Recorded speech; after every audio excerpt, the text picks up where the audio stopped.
Sana had learned long ago that silence was safety. In the 5 years she had worked in the kitchens of Winterhold Castle, she had spoken perhaps 100 words total.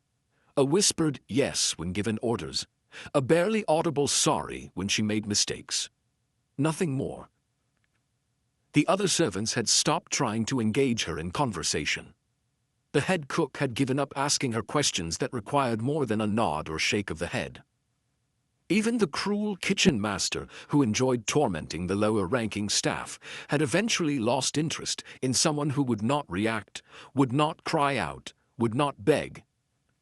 Silence was Sana's armor. As long as she did not speak, did not draw attention, did not exist loudly in any way, she was safe.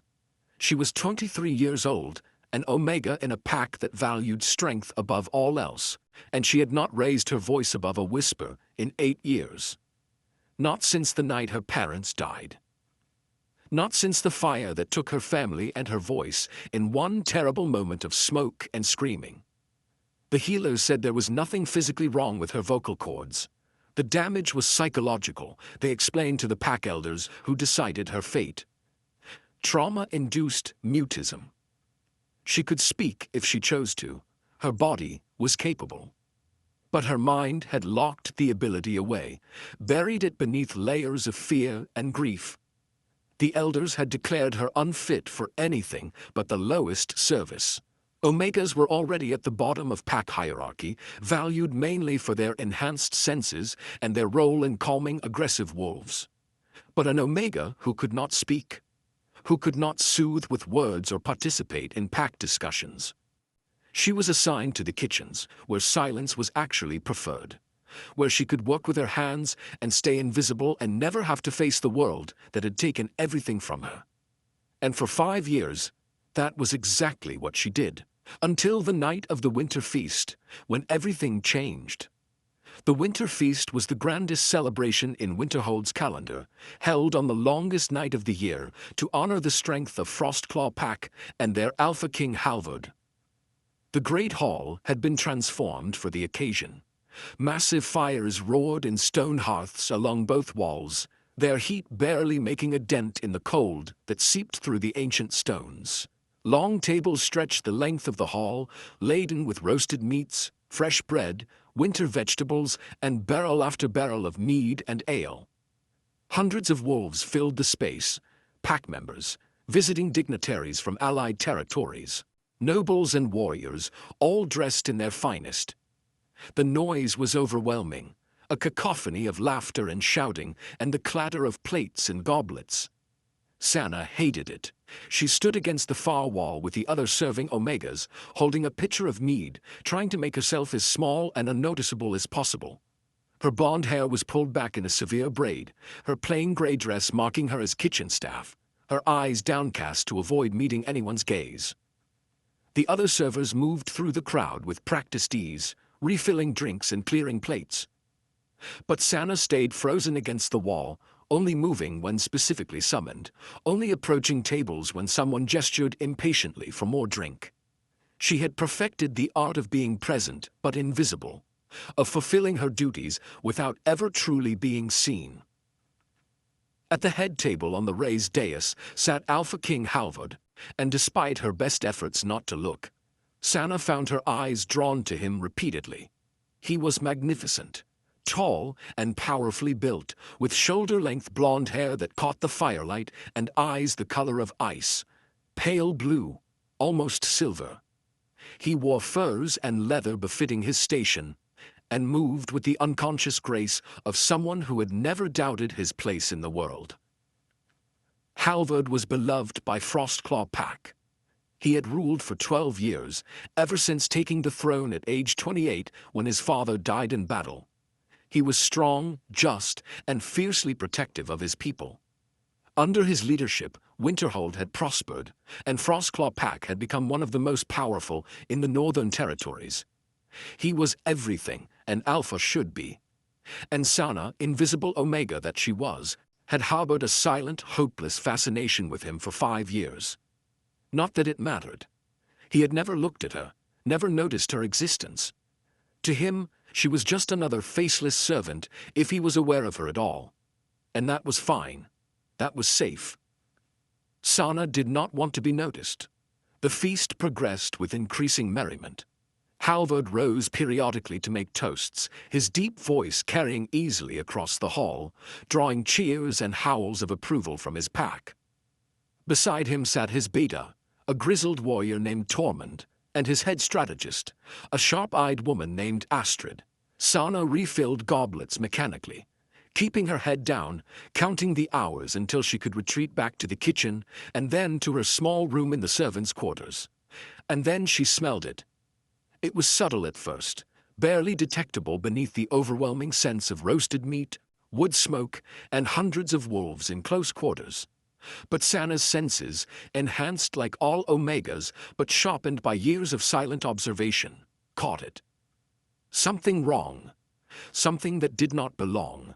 She froze, her pitcher of mead forgotten in her hands, her entire focus narrowing to that one wrong note in the symphony of smells filling the great hall. Sweet, floral, with an underlying bitterness that made her wolf recoil in instinctive warning. Nightshade, mixed with something else she could not quite identify, but the combination was wrong, dangerous, designed to mask the poison beneath pleasant scents. Sana's eyes snapped to the head table, tracking the smell. It was concentrated there, around the Alpha King's seat, around his goblet. Horror crashed through her. Someone had poisoned Halvard's drink. Her gaze darted around the hall, trying to identify the source. A servant moving too quickly away from the head table, a noble with guilty eyes, but there were too many people, too much movement, too much chaos. The poison was already in place, and any moment now, Halvard would drink. Sana's breath came faster. Her hands shook, mead sloshing in the pitcher. She needed to warn someone, needed to tell the guards, the beta, anyone who could stop this. But she could not speak. The familiar paralysis gripped her throat, the weight of 8 years of silence crushing down. She opened her mouth and no sound came out. Tried to force words past lips that would not move, vocal cords that had forgotten how to work. Nothing. Just terrified, silent gasping. She looked desperately at the other servants, but they were all busy, not looking at her. She tried to catch the eye of a guard, but he was focused on the crowd, watching for physical threats, not poisoning. And at the head table, Alpha King Halver was reaching for his goblet. No. The words screamed through Sana's mind, even as it died in her throat. She watched in horror as his fingers closed around the poisoned cup, as he lifted it toward his lips. He was going to drink. He was going to die. And she was going to watch it happen because she could not force herself to speak, could not break through the wall of trauma and fear that kept her silent. Halvard raised the goblet in preparation for another toast. The hall was already quieting, pack members turning their attention to their Alpha King, waiting for his words. He took a breath, ready to speak, ready to drink after his speech. And something in Sana broke. She did not think, did not plan, did not let fear paralyze her. She dropped the pitcher, it shattered on the stone floor, mead spreading in a dark puddle, and ran. The great hall was massive, crowded with hundreds of wolves. But Sana moved through them like water, her small size and Omega instincts letting her slip through gaps, duck under arms, weave between bodies. She ran toward the head table, toward the dais where the Alpha King stood with his poisoned goblet, toward certain punishment for what she was about to do. Guards moved to intercept her. A servant running toward the Alpha King was a threat.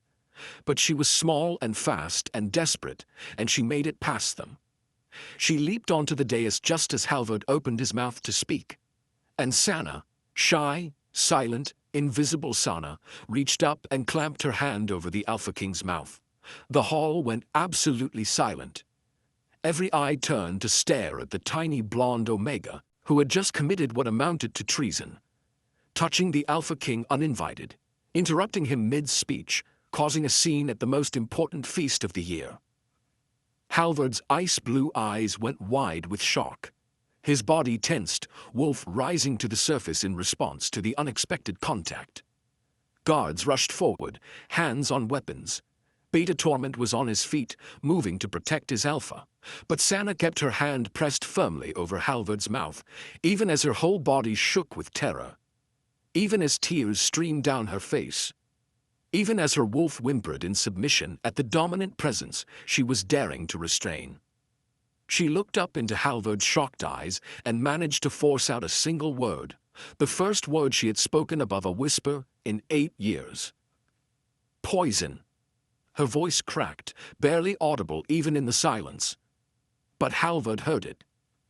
She saw his expression change from shock to sharp attention. Sana's other hand trembled as she pointed to his goblet, still clutched in his hand. Drink, she whispered, each word a monumental effort. Poison. Smell. Wrong. Please. Guards grabbed her arms, trying to pull her away. But Halvard raised his free hand sharply, stopping them. He studied Sana's face, saw the terror there, but also the desperate sincerity. Saw tears streaming down her cheeks and her whole body shaking, but her hand still pressed to his mouth, still trying to protect him. Slowly, carefully, he reached up and gently moved her hand away from his face. His fingers wrapped around her wrist, not restraining, just holding. His touch was surprisingly gentle. You smell poison? His voice was low, meant only for her, despite the hundreds of watching eyes. Sana nodded frantically, unable to force out more words now that the dam had broken. She gestured to the goblet again, then to her nose, trying to communicate what she had detected. Halvard looked at his beta. Tormund. Have the goblet tested. Now. Tormund took the cup carefully, and Halvard finally released Sana's wrist. She immediately tried to back away to flee, but the guards still held her arms. Let her go, Halvard ordered, but do not let her leave the hall. The guards released her but stayed close. Sana stumbled back, wrapping her arms around herself, shaking so hard her teeth chattered. She had just touched the Alpha King, had put her hand over his mouth, had interrupted the feast. She was dead. They were going to execute her for this. But Halvard was alive. That was all that mattered. The hall remained in shocked silence as Tormund carried the goblet to one of the pack's healers who had been dining at a table near the dais. The elderly healer took the cup, sniffed it carefully, then dipped a finger in the liquid and touched it cautiously to her tongue. Her face went pale. Nightshade, she said, her voice carrying in the silence, mixed with blackroot. This dose would have killed within minutes. Agonizing death. No cure. Chaos erupted. Wolves began shouting, demanding to know who had poisoned their Alpha King. Guards moved through the hall, securing exits. Nobles and visitors were suddenly under suspicion, every face a possible traitor. But Halvard's eyes never left Sana.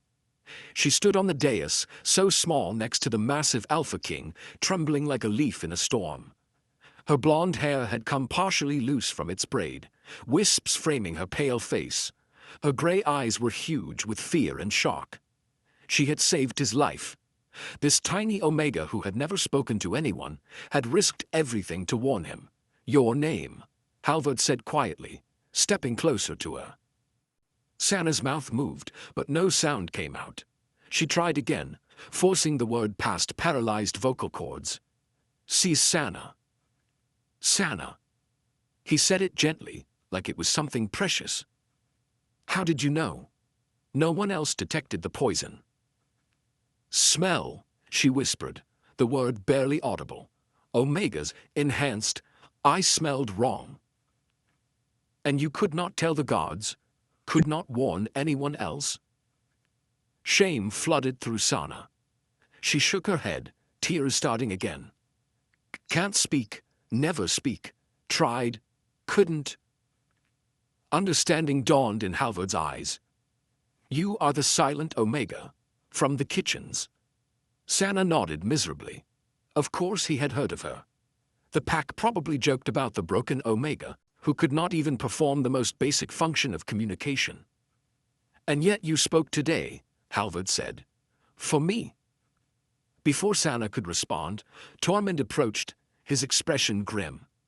"My lord, we have identified who delivered the poisoned goblet. A new servant, hired just for tonight's feast. He has fled, but guards are tracking him." "Find him," Halvard ordered, "and find out who hired him. This was not the work of one wolf." "Yes, my lord." Tormund hesitated. "And the Omega?" Halvard looked at Sana, who had gone even paler at the mention of her fate. "The Omega saved my life. She will be rewarded, not punished." "My lord, she touched you without permission." "She saved my life," Halvard repeated, his voice taking on the alpha command that made every wolf in the hall straighten instinctively. "Anyone who suggests she should be punished for that will answer to me personally." He turned back to Sana, who looked like she might faint. "You will stay in the castle tonight. Tomorrow we will speak more. I want to understand how you detected what no one else could. And I want to know about you, Sana, who never speaks but found her voice to save her Alpha King." Sana tried to curtsy, wobbled, and nearly fell. Halvard caught her elbow, steadying her, and the contact sent a strange jolt through both of them. Something Sana was too overwhelmed to identify, but that made Halvard's eyes narrow thoughtfully. "Take her to a guest room," he told one of the female guards. "Make sure she has everything she needs. And Sana." He waited until she met his eyes. "Thank you. You gave me a gift beyond measure today. I will not forget it." Sana nodded, still unable to speak now that the crisis had passed. The female guard led her away gently, and the last thing Sana saw before leaving the Great Hall was Halvard watching her go, his expression unreadable, but his ice-blue eyes intense with something she could not name. Sana spent a sleepless night in a guest room that was far nicer than anything she had ever experienced. The bed was soft, the blankets warm, and there was even a small fire in the hearth. But she could not enjoy any of it. She kept replaying the moment she had touched Halvard, had put her hand over his mouth, had dared to restrain an Alpha King. The audacity of it made her shake all over again. She should have been executed. That was the punishment for touching royalty without permission, for causing a scene, for disrupting pack hierarchy. But Halvard had defended her, had called her actions a gift, had ordered her to stay so he could speak with her again. Sana did not know what to think, did not know what would happen next, did not know if she had made her life better or infinitely worse. She must have dozed eventually, because she woke to sunlight streaming through the window and a knock at the door. A servant entered with a tray of food and a message that Alpha King Halvard requested her presence in his private study after she ate. Sana's stomach twisted with nerves, making it impossible to eat more than a few bites. She cleaned herself up as best she could, rebraided her hair, and tried to calm her racing heart. When the guard came to escort her to Halvard's study, she followed on trembling legs. The study was a warm, book-lined room with a large desk and comfortable chairs arranged near a fireplace. Halvard stood by the window, looking out over the snow-covered courtyard, but turned when she entered. "Sana," he said, gesturing to a chair. "Please sit." She perched on the very edge of the chair, hands folded in her lap, eyes downcast. Everything in her screamed to make herself small, invisible, non-threatening. Halvard sat across from her, and the silence stretched. Finally he spoke gently. "I am told you have not spoken more than whispers in 5 years, that you work in the kitchens and are known for your silence. Is this true?" Sana nodded. "And yet last night, you not only spoke, but you touched me, an Alpha King, without permission, in front of the entire pack. That must have taken extraordinary courage." She shook her head. Not courage, desperation. But she could not find the words to explain. "Will you tell me why you cannot speak?" Halvard asked. "I do not wish to press if it pains you, but I would like to understand." Sana's hands clenched in her lap. She opened her mouth, tried to force words out, and felt the familiar wall slam down. She shook her head helplessly, tears of frustration welling. "It is all right," Halvard said quickly. "You do not have to explain. I want you to know that what you did last night was remarkable. You saved my life, Sana, and I am deeply grateful." He leaned forward, his ice-blue eyes intense. "I also want you to know that I have been thinking about how you detected the poison when no one else did. Omegas have enhanced senses, yes, but even other Omegas in that hall smelled nothing. What makes you different?" Sana struggled with herself, then whispered, "Watch, always watching, listening, smelling, can't talk, so I notice everything else." Understanding flooded Halvard's expression. "You developed your other senses because you lost your voice. You became hyper-aware of your environment because you could not communicate normally." She nodded, relieved he understood. "Sana, I have a proposition for you." Halvard stood and walked to his desk, picking up a document. "Last night proved that there are threats to my life I did not know existed. Someone close enough to my table to poison my drink. Someone I trusted, or at least did not see as a danger." He turned back to her. "I need someone who notices what others miss. Someone whose enhanced senses can detect dangers that normal guards cannot. Someone who—" He paused. "Someone who cares enough about my life to risk their own to save it." Sana's eyes went wide. Was he suggesting what she thought he was suggesting? "I want you to be part of my personal guard," Halvard said. "Not as a warrior, you have not been trained for combat, but as an advisor. Someone who attends me, who uses those remarkable senses of yours to watch for threats, to detect poisons or ill intent or danger that others might miss." He smiled slightly. "You would not have to speak if you did not wish to. You could communicate through writing or gestures, or simply pull me away from danger as you did last night. But Sana, I would like you close. I would like to know that the Omega who saved my life is there to do so again if needed." Sana stared at him in shock. He wanted her, silent, broken, invisible her, to be part of his personal guard, to attend the Alpha King himself. It was impossible, unthinkable.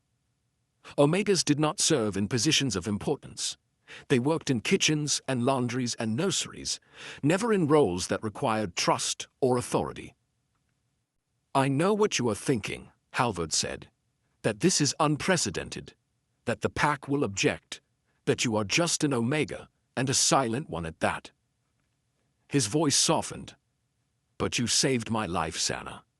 You proved yourself more valuable than 100 warriors last night. And I trust you in a way I do not trust many wolves." He moved closer, crouching down so he was at her eye level, rather than looming over her. "I will not force you. If you wish to return to the kitchens, to your old life, I will not stop you. But I hope you will consider this.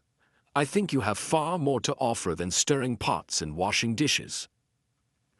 Sana met his eyes, ice blue, sincere, without any trace of mockery or cruelty. He meant it. He actually wanted her at his side. Something warm unfurled in her chest. Something she had not felt in 8 years. Hope. Purpose. The possibility of being more than invisible. She tried to speak, failed, tried again, finally managed a whispered, "Yes." Halvard's smile was brilliant. "Yes?" She nodded more firmly, and this time managed to push out 2 words. "I'll try. That is all I ask." Halvard stood and offered her his hand. "Welcome to my service, Sana. I think this is the beginning of something important." Sana took his hand, the second time she had touched him, and this time by invitation. The warmth of his palm against hers sent that strange jolt through her again, stronger this time, making her wolf stir with interest. She did not understand what it meant, but as Halvard helped her to her feet and explained what her new role would entail, Sana felt something she had not felt in years. She felt seen. The pack's reaction to Sana's new position was mixed at best. Some wolves understood the logic, An Omega with enhanced senses, guarding against threats the Alpha King might not detect, was practical, especially after the poisoning attempt. Others saw it as favoritism or weakness, the Alpha King being too soft on a lowly Omega who had gotten lucky. But no one dared challenge Halvard's decision openly. He was Alpha King, and his word was law. Sana moved from the servants' quarters to a small room near Halvard's private chambers. She was given better clothing, though she still dressed simply. And she began the strangest job she could have imagined, attending the Alpha King. She was present during council meetings, sitting quietly in the corner, watching and listening. She accompanied him to meals, standing behind his chair, carefully scenting his food and drink before he consumed it. She followed him through the castle, a silent shadow that most wolves learned to ignore. And slowly, carefully, Sana began to fulfill her role.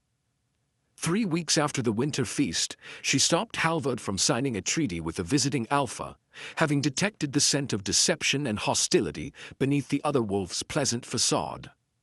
Investigation proved the treaty was a trap, designed to give the other pack access to Winterhold's defenses. A month after that, she alerted him to a guard whose loyalty had been compromised, having noticed the subtle signs of nervousness and guilt in the wolf's scent. Again and again, Sana's observations proved valuable. She could not speak much. The words still came slowly, painfully, requiring immense effort. But she learned to communicate through written notes, through gestures, through the expressive looks that Halvard quickly learned to read. And Halvard, for his part, was patient and kind. He never pressured her to speak when she could not. He learned to interpret her silences, to understand what she was trying to communicate, even when words failed her. They developed a system, a silent language between them. A touch on his arm meant danger. A particular look meant she needed to write something down. A slight shake of her head during meetings meant she sensed deception. The pack noticed.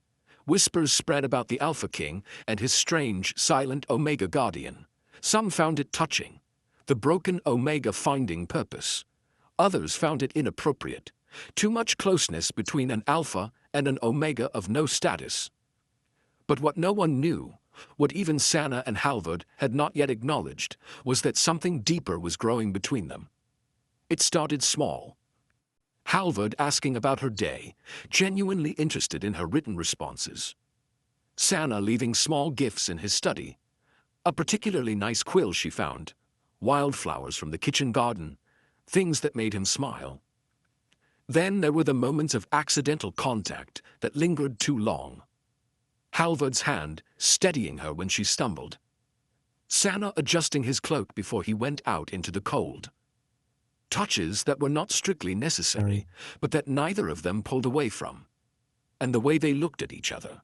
Halvard's ice-blue eyes seeking her out in crowded rooms, making sure she was there, safe, close. Sana watching him with an expression that was no longer merely dutiful, but something warmer, softer, terrified and hopeful in equal measure. 3 months after Sana's new role began, Halvard called her to his study late one evening. She entered to find him standing by the fire, his expression troubled. "Sana," he said without preamble, "I need to tell you something. And I need you to be honest with me about what you feel." Alarm shot through her. Had she done something wrong? Was he dismissing her? Halvard must have seen the panic in her eyes because he quickly shook his head. "You have done nothing wrong. You have been..." He paused, searching for words. "You have been extraordinary. More valuable than I could have imagined. More important than I should probably admit." He moved closer, and Sana's heart began to race. These past 3 months, having you at my side, learning to communicate without words, trusting you with my life day after day. It has been the best 3 months of my reign. And I have realized something. Halvard stopped directly in front of her, close enough that she had to tilt her head back to meet his eyes. "I have realized that the strange feeling I get whenever you are near, the way my wolf becomes calmer and more focused when you are present, the way I find myself seeking your company, even when there is no threat to guard against. I understand what it means now. Sana's breath caught. No. He could not mean. You are my mate, Halvard said softly. I suspected it the night you saved me, when I first touched your hand and felt that jolt of recognition. But I told myself I was imagining it, that the gratitude was confusing me. But Sana, it is not confusion. It is the mate bond. You are mine, and I am yours. Tears flooded Sana's eyes.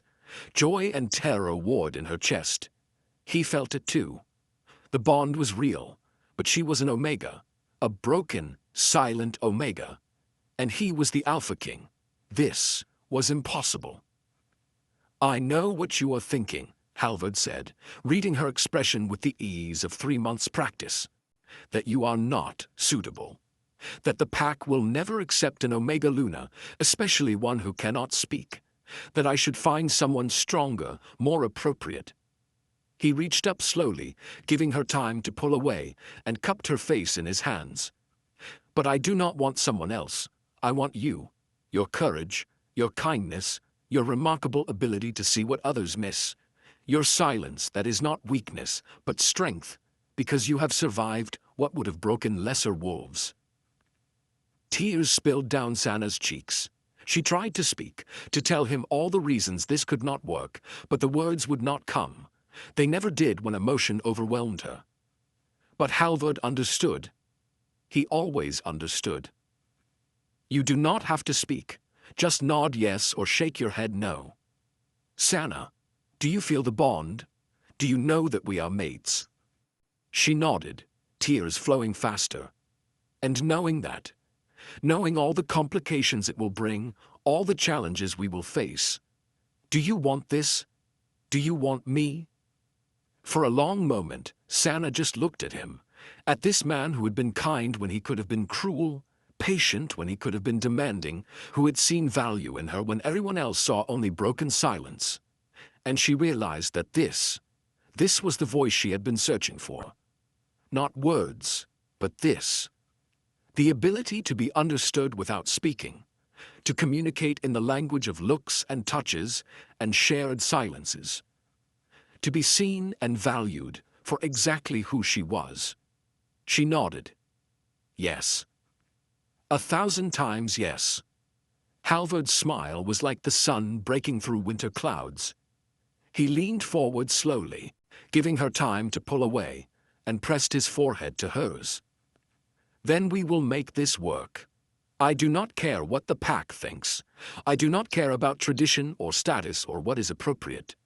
You are my mate, Sana, and I am going to spend the rest of my life making sure you never regret choosing me.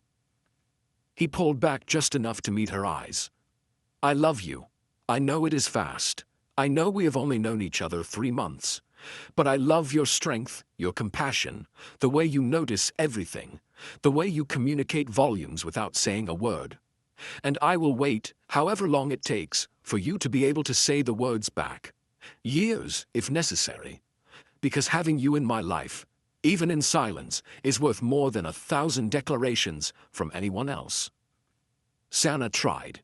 She tried so hard to force the words past the barrier in her throat. Opened her mouth, pushed with everything she had, fought against 8 years of locked-away voice.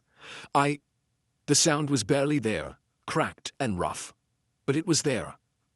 I love you. 3 words. It took everything she had to speak them. But the look on Halvard's face made it worth the struggle. Say it again, he whispered. Please, I need to hear it one more time. I love you. Slightly stronger this time, though still barely more than a whisper. Halvard kissed her then, gently, reverently, like she was something precious that might break. And the mate bond flared to life between them, that connection finally acknowledged and accepted, locking into place with a rightness that made Sana's wolf sing with joy. When they finally broke apart, Halvard was smiling, and Sana was crying and laughing at the same time, overwhelmed by emotion. We will take this slowly, Halvard promised. I will not rush you or pressure you. But Sana, I want everyone to know you are mine. I want to make you Luna of Frostclaw Pack, Will you let me? The old fear tried to rise, the fear of being seen, of being exposed, of taking up space she did not deserve. But Sana pushed it down. She had been silent and invisible for 8 years. She had let trauma dictate her life, had hidden from the world. But she was done hiding. She nodded. Yes. 6 months later, Sana stood before the assembled Frostclaw Pack in the great hall of Winterhold Castle, wearing a gown of ice-blue silk that matched Halvard's eyes. The formal Luna ceremony was about to begin, and Sana was terrified. But Halvard stood beside her, his hand clasped firmly in hers, his presence a steady anchor. And scattered throughout the crowd were friendly faces, wolves who had come to value her contributions, who had seen past the silent Omega to the observant, courageous woman beneath. The pack healer, who had become something like a friend. Beta Tormund, who now actively sought Sana's input during council meetings. Even the head cook from the kitchens, beaming with pride at seeing one of her former workers rise so high. Not everyone approved. There were still wolves who thought an Omega Luna was wrong, who whispered that Halvard had been weakened by the mate bond. But they were fewer than Sana had feared, and their protests grew quieter as she proved herself again and again. The ceremony began with traditional words, pack bonds being acknowledged and strengthened, and when it came time for Sana to speak her acceptance, to formally take the role of Luna, every eye in the hall was on her. She had practiced this, had worked with Halvard for weeks, slowly rebuilding her ability to speak, fighting through the trauma that had locked her voice away. It was still difficult, still required conscious effort, but she was getting better. Sana took a breath, squeezed Halvard's hand for courage, and spoke. I accept. Her voice was quiet but clear, carrying in the silent hall. I will serve Frostclaw Pack. I will stand with Alpha King Halver. I will protect, guide, and honor this pack with everything I am. The pack howled their approval. Not all of them, but enough. More than enough. And as Halvard pulled her close for the formal kiss that sealed their bond before the pack, as the mate connection pulsed between them with joy and completion, Sana realized something profound. She had spent 8 years believing that silence was safety, that invisibility was survival, that she could only exist on the edges, never taking up space, never being seen. But she had been wrong. Silence was not safety, it was a prison. And the moment she had broken free, the moment she had found her voice to save Halvard's life, she had discovered something more valuable than safety. She had discovered purpose, connection, love. She was still quiet, still soft-spoken, still struggled with words that came easily to others. But she was no longer invisible, no longer voiceless, no longer afraid to exist loudly when it mattered. She was Sana, Luna of Frostclaw Pack, the shy Omega who had saved the Alpha King and found her voice in the process. And she was finally, completely home. Did this story of finding your voice when it matters most touch your heart? Have you ever had to overcome fear, to speak up, to act, to save someone who needed you? Share your thoughts in the comments below. And if you want more stories about wolves who defy expectations, mates who see beyond status, and the courage it takes to break free from trauma, hit that subscribe button and join our pack. New tales drop every week, each one celebrating the strength it takes to be vulnerable, to speak when silence feels safer, and to let yourself be seen. Remember, your voice matters, even if it comes in whispers. Stay brave, stay true, and never be afraid to speak up when it counts.